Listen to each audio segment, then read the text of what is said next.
on it. I mean, absolutely, because like there was a time last season when I was afraid, as Rene said, that he was going to turn into old Uncle Harry, you know, and smoking his pipe and dispensing sage advice, but it's not happening. Why? I have a question for Rene and Sid. What do the people over there do about Mike? Oh, you've got one. It's just totally unused. Rene and Sid. Nobody knows who we are. What's the problem? Let the gentleman ask his question. Yeah, I have a question for Rene and Sid. How is Kira doing? Well,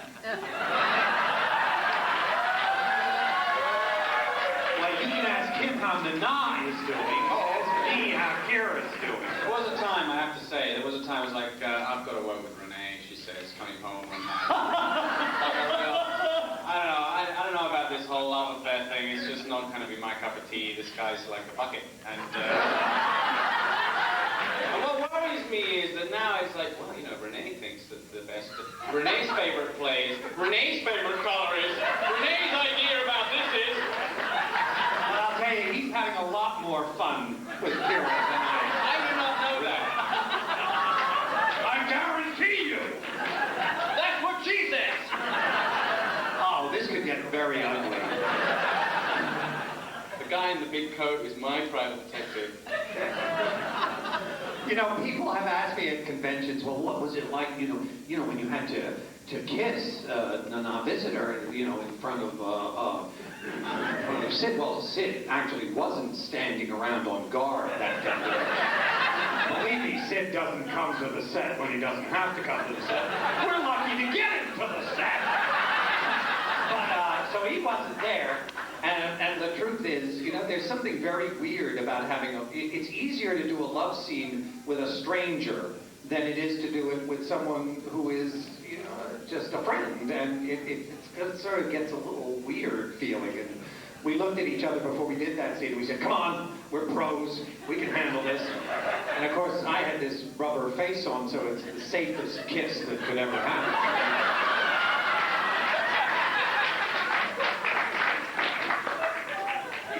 Prophylactic what he wears.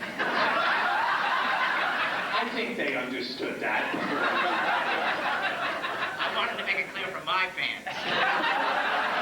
You have a really huge prophylactic. You should wear a diaper on that baby.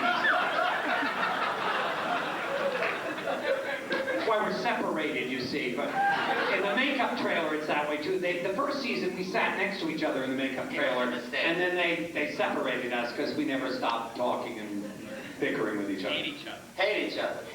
Hate each other. Well, we know that Julian doesn't really have much of a love life, but... That's an understatement. He's looking at medical journals when he's on there.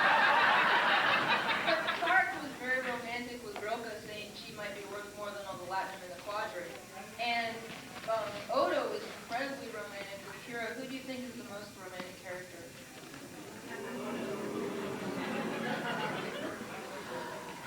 I gotta say it's Odo. Yeah, I would say it was Odo. I gotta say the most romantic character is Odo. They just seem to just do romantic stuff. Everybody else is dealing with... Yeah, but listen, check it out. The guy's a changeling, right? Now, it doesn't take a genius to figure out, I mean...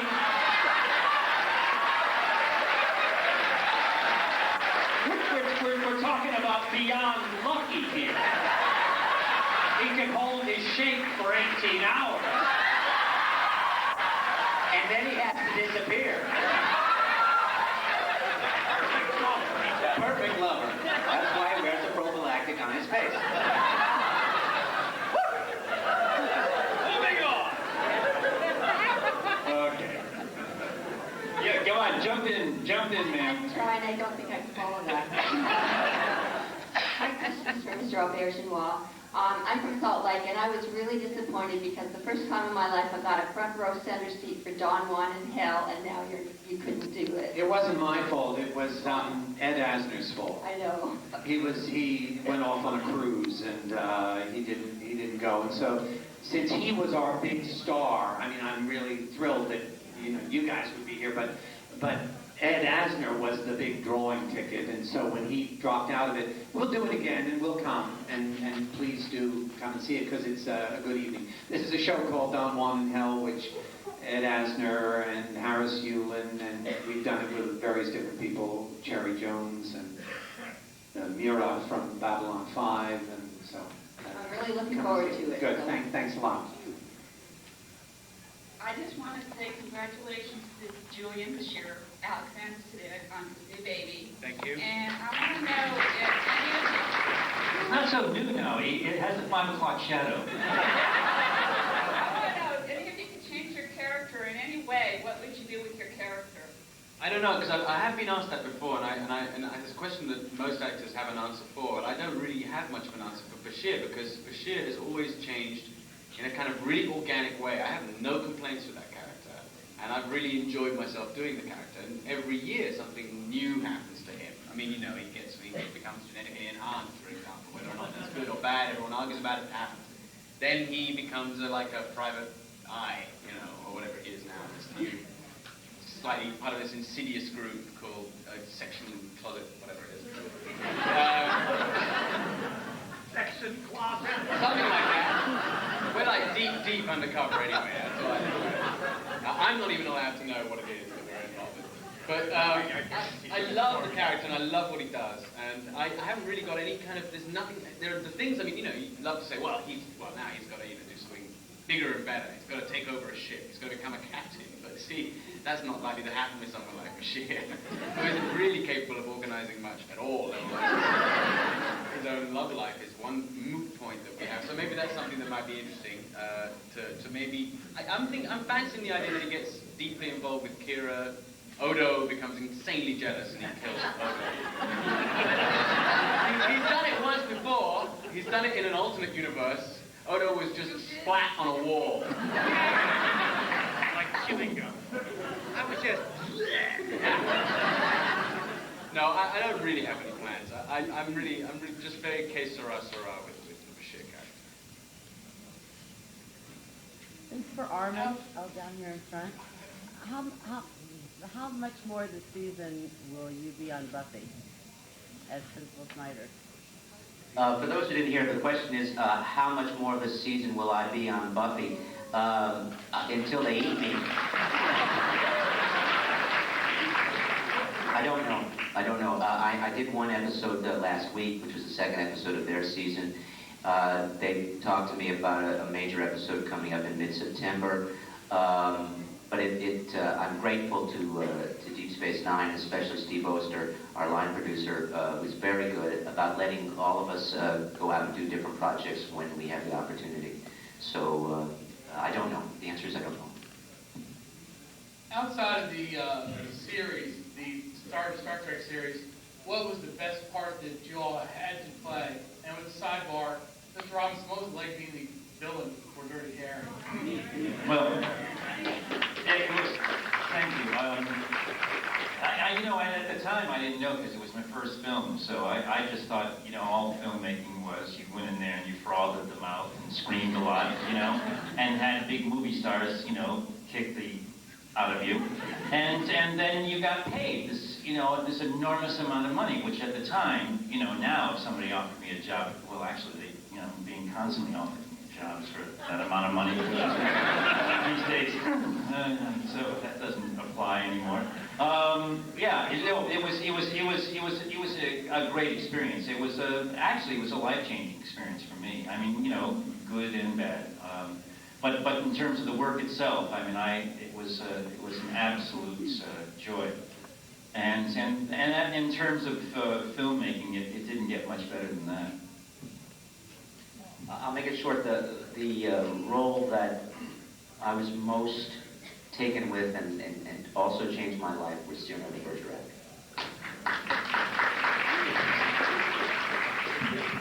I've always found these questions about anything that's most or best or funniest. I go blank, but also truthfully, I'm pretty sure I'm the oldest person on the stage. Maybe Andy and I we're contemporaries, but we've both been around a long time, and I've done a lot of stuff, and it depends on whether you're talking about the stage. I mean, Armin was talking about Cyrano, and that, of course, I think all of us are sort of have had training for the stage, and so stage maybe draws us.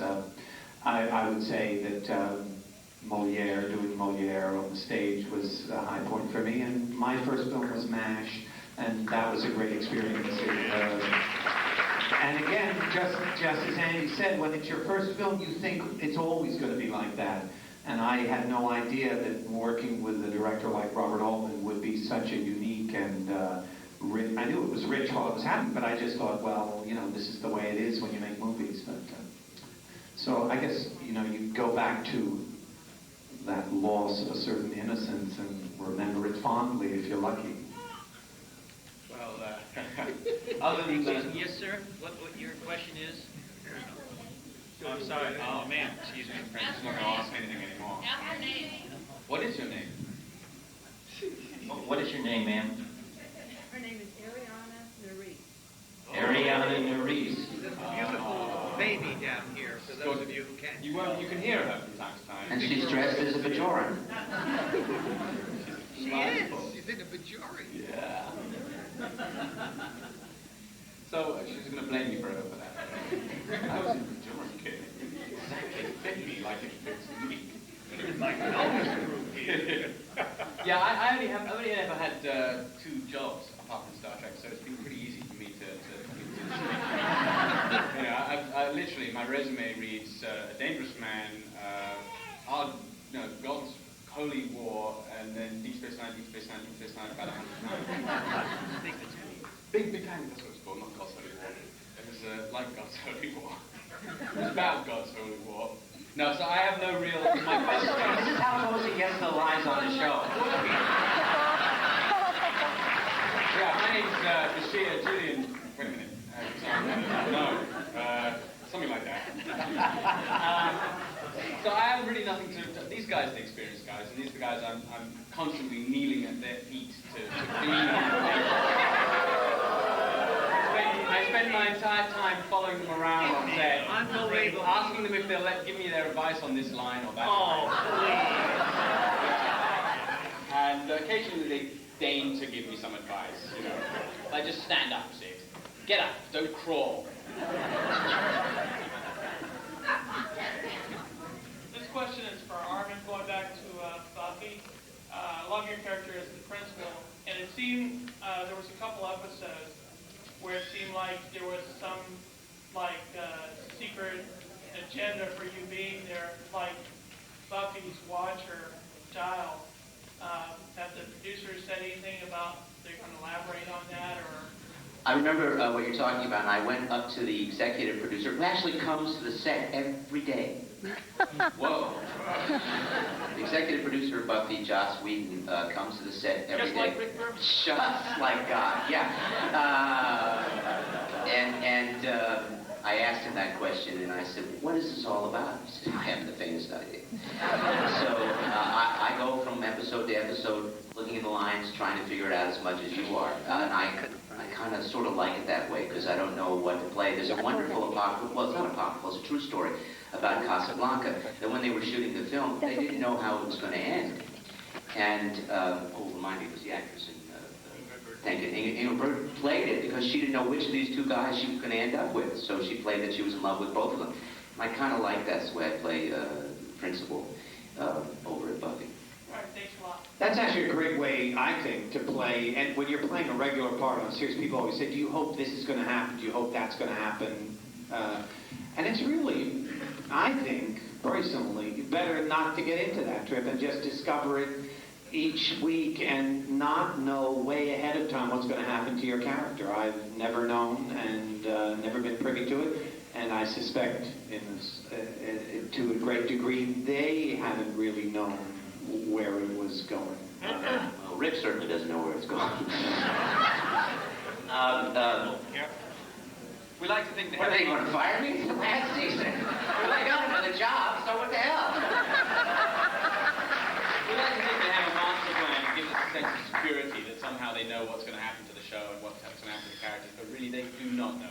They take ideas from you and a whole group of people who write in with ideas, They steal them promptly, they deny that you gave them to them, and then they make them after sort of jigging a few of the notions in those ideas.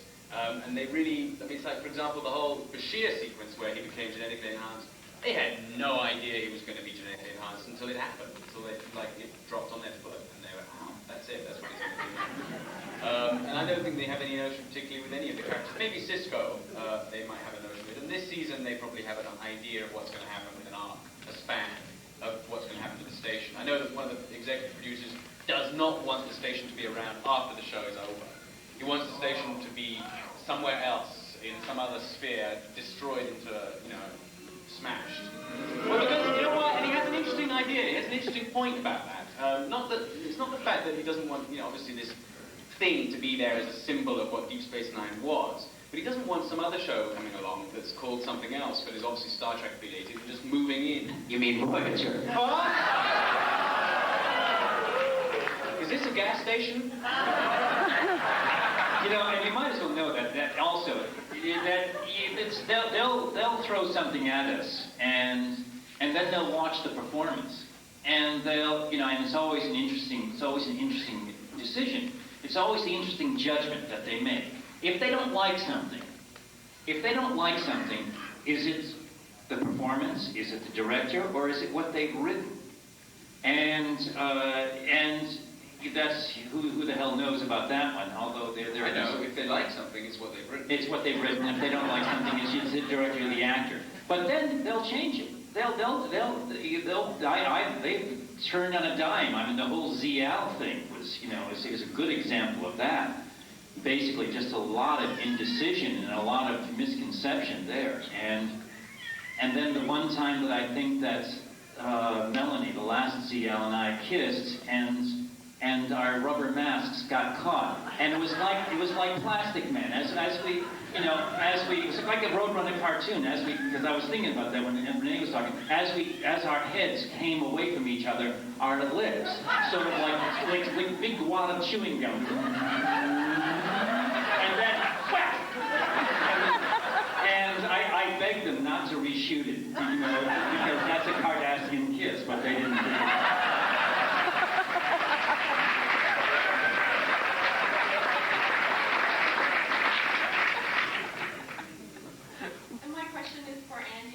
You directed an episode of Voyager last year. Are you going to direct again? They haven't told me. I mean, that's the other thing too. You do these things, and then you never really get feedback from the producers or whatever, and unless you have a contract with them, I mean, you never know what's going. If indeed I'm going to direct another one, but at this point, it doesn't look like it. Would you like to do another Voyager or a DS9? I'd rather do a Voyager. I really would rather do a Voyager. I'd rather act on DS9 and do a Voyager. It's. I mean, that's my own compartmental. Why is that? Why is that? Well, why? Because they're typical prima donnas. That's what I wanted to hear. You notice as we get near the end of the run of this show, if you go around to conventions, we're probably getting a lot more candid about that. Yeah, you're telling me. Those bastards, they won't let me do what I want. Get us out of here, please. First, I wanted to say to Armin, it was great fun to see you and everyone else at the Alien Voices. Thank you.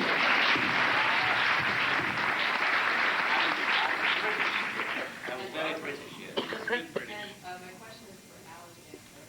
I was just there to ask this. Do you and Robert Beltran ever get together to commiserate about your respective lack of a love life on your show? He at least has a little dignity, I mean, no offense to Armin or anything like that, but you got to see the guys who pick up the girls that I don't get. One look at Rom and Lita. And I've been trying to teach you Umarks for 6 years now. Sitting in front of a mirror going, how do I get a nose like Obviously, he ain't no changeling.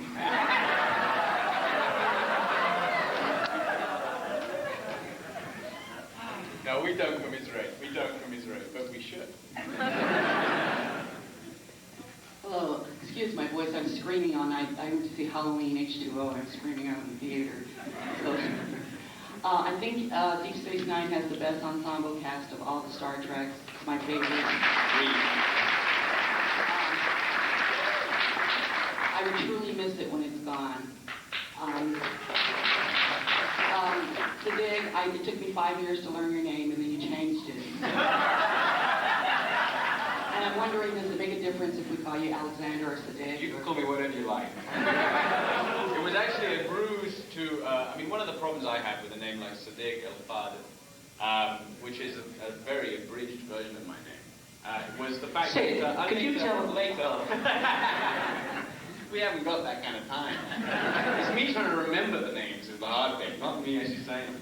But it was the fact that I just got sick of it. People learned that name, and some people made a valiant attempt at it. I mean, even the studio, when I was first called up to do auditions, I was getting calls from the casting office in England going, we'd like to speak to Mr. Siddig El Farouk. And my mother's like, he doesn't live here. Come on, I think they mean me. So apart from that, otherwise people who just generally like the show and they wanted to come and say something would just call me Hey, And to save that, Alexander came in so that people could actually read and say something. It just didn't matter. We've got the weirdest names on our show. He took Alexander, we've got a Rene, we've got an Avery, we've got an Armin, we've got a Sarah. Also,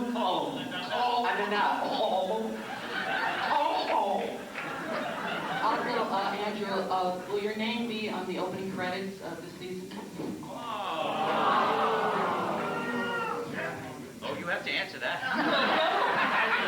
No, well, thank you. But no. It's only the regulars, because and basically Garrett will continue to be an irregular. Well, thank you very much. Thank you for giving me 6 and one more, I guess 7 years. It'll be the last year this year. Maybe. Hopefully not. Definitely. We're pretty sure it will. Thank you anyway.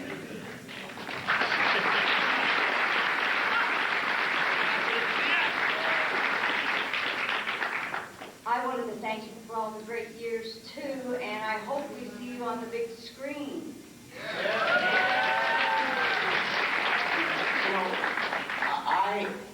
I'm going to be a pessimist. I don't think that's going to happen.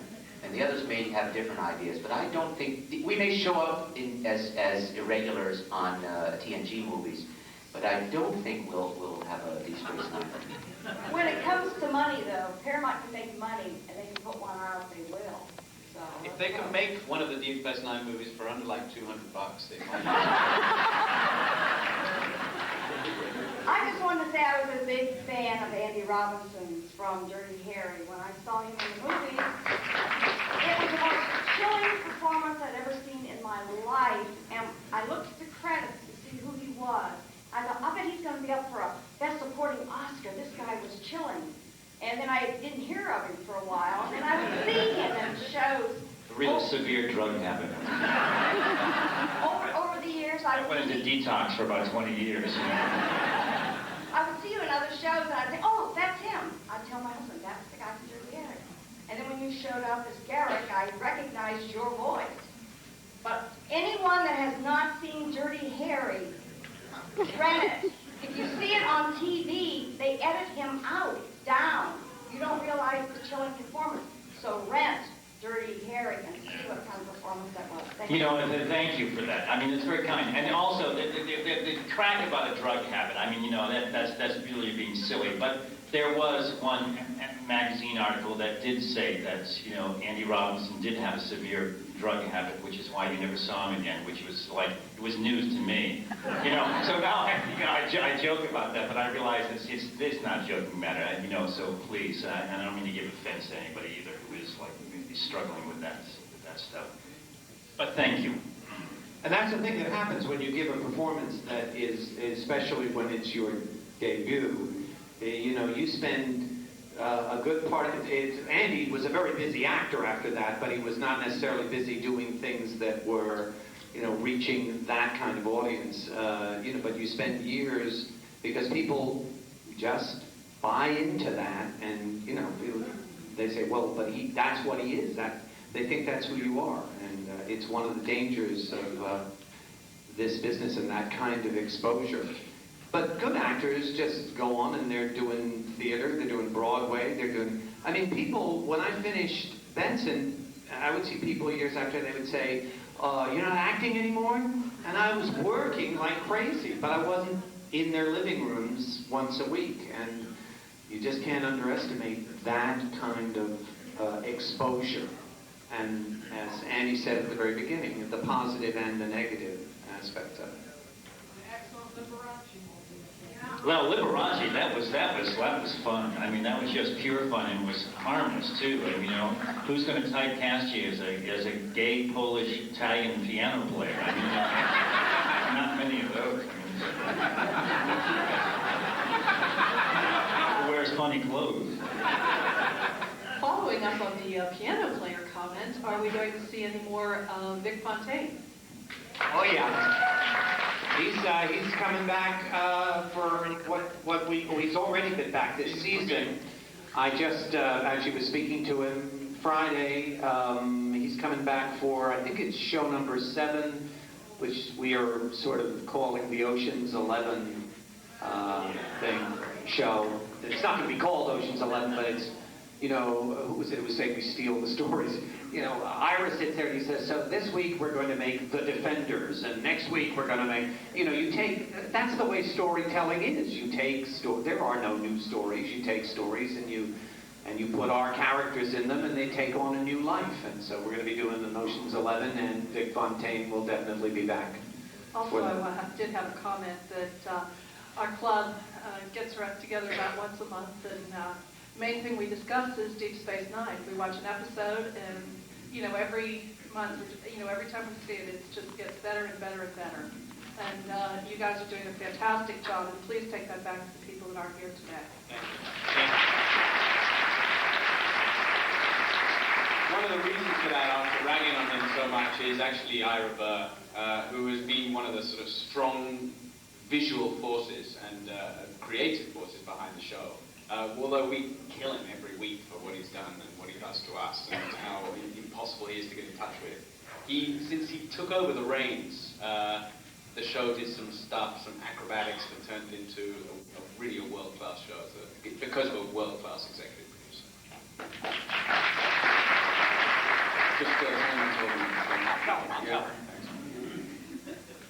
He's not even renegotiating a contract either. That's genuine. No, that's later. Start small, Andy. I've got to say that there's a large contingent of fans out here who think that 7 years is frankly not enough. I don't care if we get an 8th season. I don't care if we get a mini-series. I don't care if we get a theatrical movie or a TV movie or whatever it takes to do it. I want more Deep Space Nine.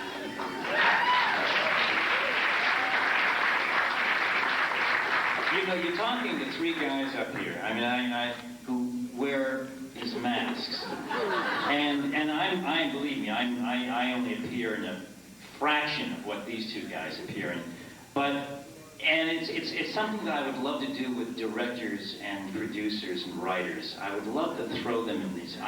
This is my fancy. Getting all these suckers together and throwing them in a mask for about 16 hours for 3 or 4 days running. There was a time when whenever one of the assistant directors would get us into makeup and then they wouldn't get to our scene for 4 hours and you're sitting in makeup. Oddly enough, it's much more uncomfortable to be in the makeup when you're not doing anything. When you're doing something, then you forget about it and you use it and it's part of your character, and that's great. But there was a time when Armin initiated or instituted this idea. Punishment! Punishment, yeah, it was punishment. Which was, there are extra Ferengi heads lying around. It's really disgusting, I want to say. But he started this thing where the AD would have to then walk around wearing the head. And it does really undermine their need for authority to be walking around with this baby's butt on top of their head. have to say, I've worn this mask once, and I can tell you about these, because I'm from the point of view of just the person who doesn't wear a mask ever. My makeup takes 10 minutes and I'm complaining. 5 minutes. Okay, 10 minutes and complaining. The shaving. What it is like, and I had it once. The complaining takes 2 minutes. I was going to defend the mask thing. No, I'm not going to bother. I wore it once for some show, and what it is actually like is it's like peeling someone's face, live face, off their body and putting it on. Your face doesn't seem to sweat, but that face is doing all the sweating. And it's just this living organism on your face which just does not stop oozing. For 16 hours. And it's the most horrific situation you could possibly imagine. It doesn't feel like your face on you. It just feels like something on your face all day. End of story. Just go there for like 5 minutes and you'll know that it's not like it becomes part of me. It doesn't do that. It just stays there, distant and oozing. Well, we still want more of that. I'm sorry.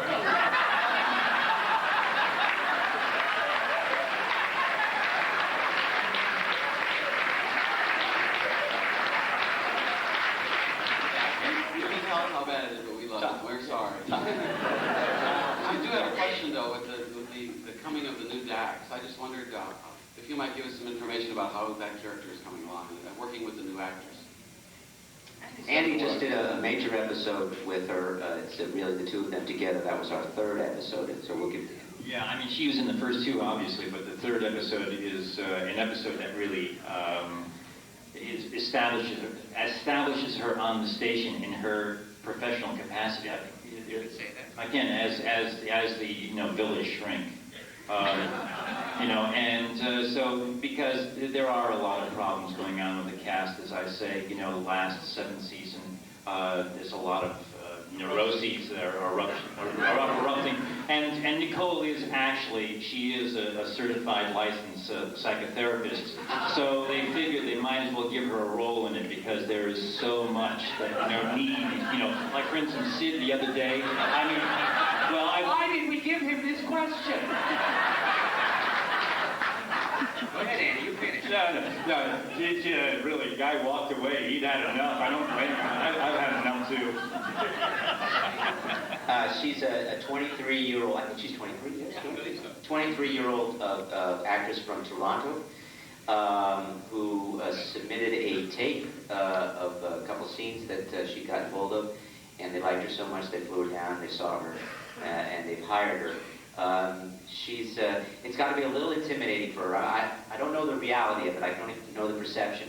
Here are, and Andy included, here are a bunch of guys and women who have been on this set for 7 years, and they have a certain shorthand, and they have a certain playfulness, and we all sort of know each other's neuroses and stuff. And all of a sudden, this lady is thrown into this and really doesn't know which way to look. She's a little, and God bless her. It's also, I said this to Rene, maybe Andy, we have forgotten how nervous we were when we were doing the pilot and the first season, and now she's in that same position. I actually feel a little sorry for her. She's Not a bad, pushover. just in a good way. I mean, she's pretty tough. She's been a guest. She's been a guest star on a lot of stuff, and I asked her what it must be like to be there. She said, "No, I've been a guest star on hundreds of things, and now I'm just going to come in and be a guest star on this." She pushes me around.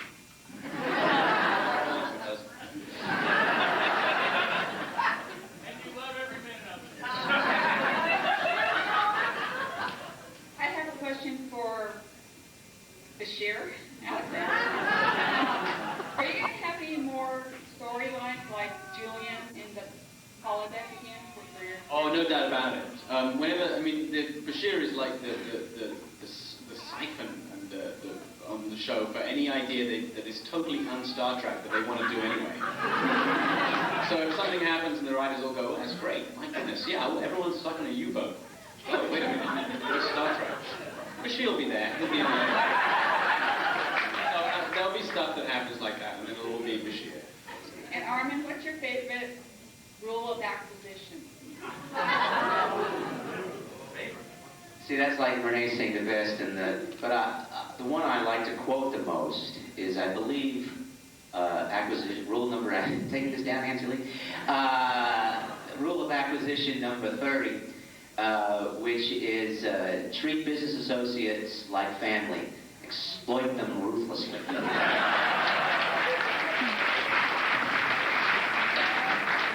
Hi, this question is for Alexander. I know that Julian had sort of a little crush on Jadzia, so I was wondering if there was any chance that maybe he and this new Dax are going to get it on. Over my dead body. That's the way it's being set up right now. It is going to be over Armin's dead body. I'll still be able to upstage everybody. No, I don't know. They're going to leave their options open. It's exactly like Andy said the other day. They put it out there and they see how we deal with it. And if it looks as though it's a going concern, they're going to exploit it. And at this stage in the game, they just set it up just in case they want to make it happen. But they haven't set it up in such a way that is, I mean, they've set up a whole trio of problems, I mean, a set of problems already. They've set up a problem with Worf and Quark and Bashir and Ezra. And we're going to see what happens. So, who knows? Watch this space, basically. I had another question too. You and Colmini, you guys have such great chemistry. I mean, was that planned or did that accidentally happen? Or because that friendship is one of the best things to me on the show. Thank you. It's really not. That's really something that a perverse interest the writers have in having a conflict between the English and the Irish that goes back. And I love that whole thing, and the fact that we can be friends and we can still hate each other at the same time is really what's big. And also, there's all sorts of other things feeding into that, from blue collar and white collar conflicts and all sorts of stuff going on. Otherwise, I'm the only person really on the set that's prepared to take Colmini's lack of seriousness in his trade and profession. That helps a great deal because we both were trained in England and have all that background going on, where anyone working at anything they do is looked upon. Excuse me. This was definitely a coherent question. I must say that. Now, anyone in England we have a way. We look at anything, any job that one does, any professional job one does. If you do it seriously, then you're not doing it properly. Colin is obviously from that school, and I'm willing to tolerate that. So not many of the other people in the cast are, but the only people actually suffer as everybody else. If you say Mr. Meany very quickly, you get an idea of who he is. Thank I say you. to him all the time. I have a question for you. If this is the last season, are they planning to wrap up all the loose ends as far as the Dominion, or are they going to leave it hanging at the end of the series? We've got enough time to wrap up all the loose ends. I know. I mean, how many loose ends are we talking about? Aside from the series regulars, Ira once told me we have 47 recurring characters. They all have loose ends. I think some loose ends will not be tied up. I hope to get tied up sometime.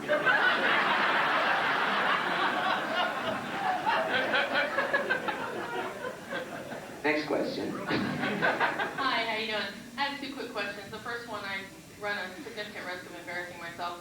Armin, I apologize for addressing you familiar. It's still so odd to call you guys by your first name. Am I mistaken, or did you have a part in Stargate SG-1? That was great. How was that working on that set? That's such a new show, but I just love it. Thank you. Yes, I did an episode of Stargate where I played a fairy, basically. And it was great fun, except it rained every day and we were outside. And I had this beautiful straw headdress that as it rained, it got heavier and wetter and limper and limper and limper. And we were out in the mud, and it got deeper and deeper in the mud, and all we were wearing were, really flimsy sort of things. But it was lovely. It was shot in Vancouver, a great city. I love Vancouver. It was a wonderful, wonderful, wonderful experience, as opposed to Seinfeld, which I did, which was a horrible, horrible, horrible experience. My second question is, I understand that Southern California is not exactly the theatrical mecca of the world or anything, but are any of you going to be doing any live theater in this area? This is not theater, man. This is not theater correspondent. Yes, well, Wait. How many nominations have you gotten for theater in Los Angeles? Oh, Lenny, he gets nominated every year for Best Director. Yeah. Have I hit a nerve with you? No. It's I mean, all of us basically are theater trained, and I think that you'll be seeing these guys on stage a lot after the season, and I mean you should, because they are. I mean, they are amazingly talented men, and should be on stage. Really should be on stage. I mean, that's where I think, that's where our training is. And I think, I'll speak for us, and I'll say that I think that our strength as actors is the fact that we have stage legs, and that we do have that kind of training. Sid and I went to the same school. I went there maybe a couple of years before he did. And some people didn't laugh. And some people believed that. Yeah. I just thought, who's that interesting enigmatic guy? Yeah, right. And yeah, exactly right. With that strange makeup. I'm hoping to be doing. I'm always planning stage stuff. Always, and I'm constantly reading plays, and so I hope soon. Andy is the leading director of what I consider to be the finest theater we have in Los Angeles, at the Matrix. And it's there that he wins his awards, and it's there that he works with some phenomenal actors. And recently, he not only directed a play, but he also was forced to take over one of the parts where he was brilliant.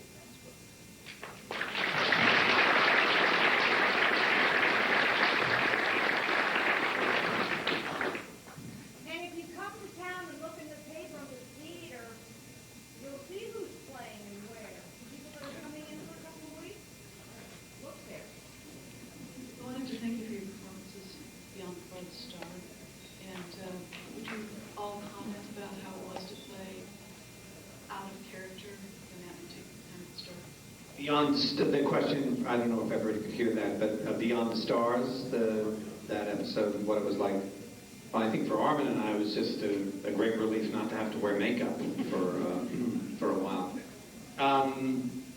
When that story was in the works, just on a personal point about it, Ira came to me, and he was obviously very nervous about what he was afraid that I was going to be upset that I was going to be playing one of the bad guys in the story. And he said, well, how do you feel about that? And I said, well, I haven't read the script, Ira. I don't know. I mean, if it's a good part, it's great. And I read the script, and I thought the part was very interesting, challenging, and had a real interesting resolution to it. And I called him and I said, Ira, that's what I do for a living. I'm a character actor. I've played just about as many really evil, terrible characters as I've played nice characters, and that's what it's all about. And it was a very interesting episode to work on, and Mr. Brooks did some extraordinary work as a director, and I think you're all, not to be a spoiler and tell you anything that's going to happen, I think you're going to be interested to see that in a sense, that story is not over yet, and I think you might find it very interesting.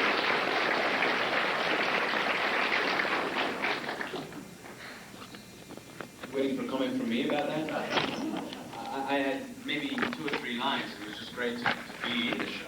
But I don't recall having... I literally just was happy just to watch Avery's performance, which was terrific, I thought. And pretty scary in its daringness. And I hope that translated really well onto film. It did for me, and his director was great. And it was great to see everybody working as actors. It felt like we all got casting Glenn Gary, Glenn Ross, for a second there. We all got a chance to do something on stage for 1 week, and we all relished it. And it's a bit like a big holiday for us when everybody gets to get all their kit off, all their drag off, and do some stuff together. For me, it was a wonderful, wonderful experience. Yes, because I got to get out of makeup, but also because the character I played, her, although certainly a comic character, was standing up for what was right, and that isn't something Quark usually does. And in fact, I had some problem with interpretation with Avery, who was directing, because he was trying to make the character similar to Quark in some ways, and I was saying, no, this is a totally different person altogether, and what they have written here for me is that I'm coming to your defense. You're thinking that Quark's coming to your defense, and you're not really 100% sure you want that, but I'm telling you, think it's her who's coming to your defense, and that's a different thing altogether.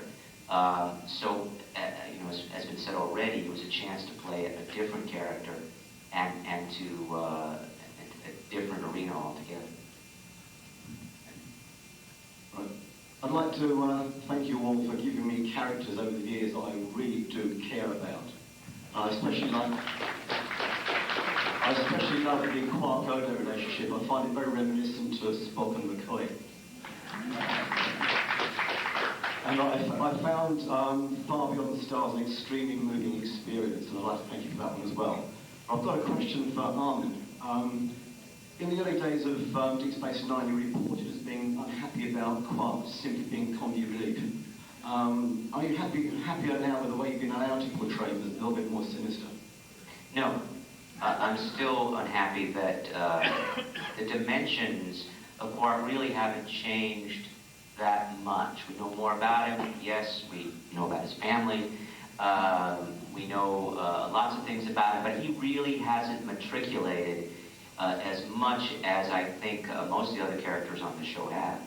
And so to that extent, I'm still, I mean, in fact, Rom has matriculated more, so has Nog, than Quark has.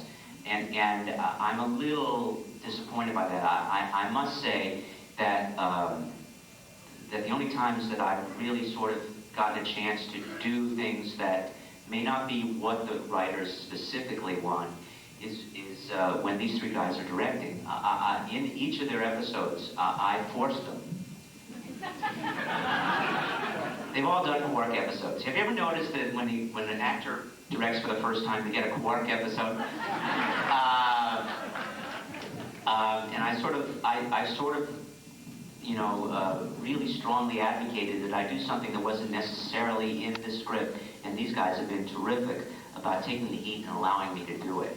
Then we've had to reshoot it. We've had to go back and reshoot it because Ira calls and says, "Why did you let him do that?" Because I'm headstrong. What can I say?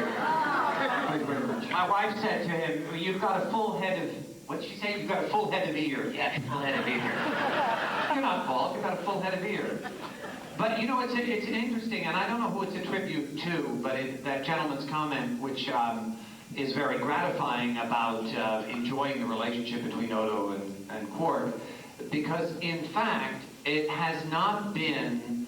That was established sort of in the pilot and fiddled around with for the first couple of seasons, and then Armin and I are always sort of bemused. We love it that people bring it up. They like our relationship. But we've only had one show in which we've gotten to, that was The Ascent, where we got to really work together consistently for the whole show. Usually it's a matter of him walking into security, insulting me walking into the bar, insulting him, and that's just about it. Maybe it's because it's sort of like Stilton cheese. A little bit of this goes a very long way. Are you calling us cheap now? No, he's over there now. How'd you get over there? Well, this mic was open, so... yesterday I was talking to somebody, and they were talking about the writers of Deep Space Nine, and they were saying, well, none of those guys could write for a sitcom, and I totally disagree, because some of the funniest things I've seen on TV has been on your show. The Magnificent Ferengi kills me to this day. I mean, you're talking about comedic twists and turns when the Ferengi shot Mookie, I was on the floor. I'm like, that defeats the purpose. They were the rescue, he's going to kill her. Cecily, how did you feel about that? I mean, so how do you guys feel about, because your show, to be quite honest, never stays in the same framework of what you expect on television. 1 minute you guys are doing serious drama, the next show you're doing a broad comedy, and I mean, is it fun to do that? Is it fun to change gears like that? I know there's some people who can't get into that. They just say, oh, always Deep Space Nine decide what they want to do or what they want to be. I love it. I love that each week, I don't know what you guys are going to do and what you guys are going to present to us. How does it feel to be able to change gears like that every week? It's great. I mean, that's one of the things that keeps it fresh and interesting for me personally. I love Voyager's out there, guys. Don't you want to hear from them? Are you bored with us now? Like, come on, No, tell them to wait till you finish answering my question. Robert, you'll have to wait. It's Tim. It's Tim, the one. He's the one that goes ballistic. He gets really weird. You should see him. You think you're bad. They keep you waiting for a shot. You keep Tim Russ waiting for a shot. For Christ's sake, he's got your ears on the wall. I'll repeat the questions a little more. That's right. The questions are the answers, Robert. So lie back, relax. We've got a while. Get a cup of coffee over there. Now make those lines a little longer. They've got 75 years to come back from wherever they're at. Isn't that our season? This is our last shot here, boy.